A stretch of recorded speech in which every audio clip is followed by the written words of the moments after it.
राजस्थान में इस महीने चुनाव होने हैं और चुनावों को देखते हुए जहां एक तरफ बीजेपी सत्ता पर काबिज होने के लिए चौतरफा जोर लगा रही है, तो वहीं सत्ताधारी कांग्रेस भी हर चुनाव में सरकार बदलने के ट्रेंड को तोड़कर सत्ता में वापसी के दावे कर रही है।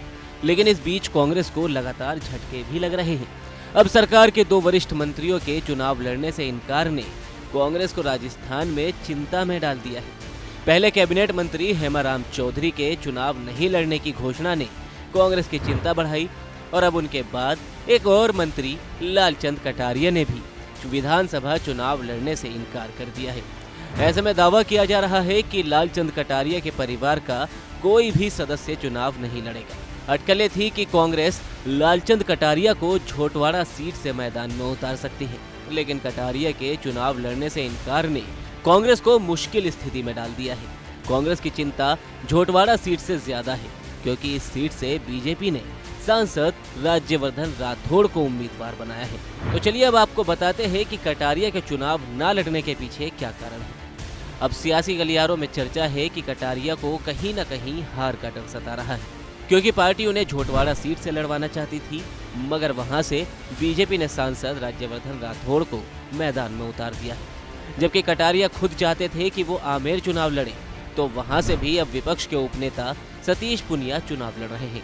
इस बीच बीजेपी के वरिष्ठ कार्यकर्ता अमित गोयल का कहना है, अब स्पष्ट हो गया है कि कांग्रेस एक डूबता जहाज है और कोई भी डूबते जहाज पर चढ़ना नहीं चाहता।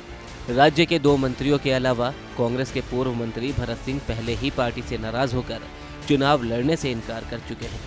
वे सीएम को पत्र लिखकर ऐसे मामलों की शिकायत करते रहे हैं, लेकिन किसी ने ऐसे मुद्दों पर संज्ञान नहीं लिया।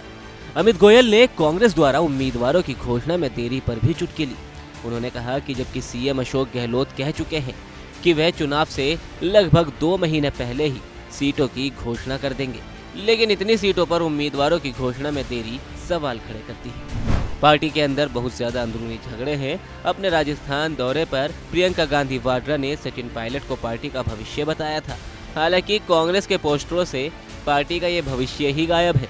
बताते चले कि राजस्थान की 200 विधानसभा सीटों के लिए 25 नवंबर को मतदान होना है, जबकि 3 दिसंबर को ये साफ हो जाएगा कि अगले 5 साल के लिए सूबे की सत्ता का ताज किसके सर सजेगा।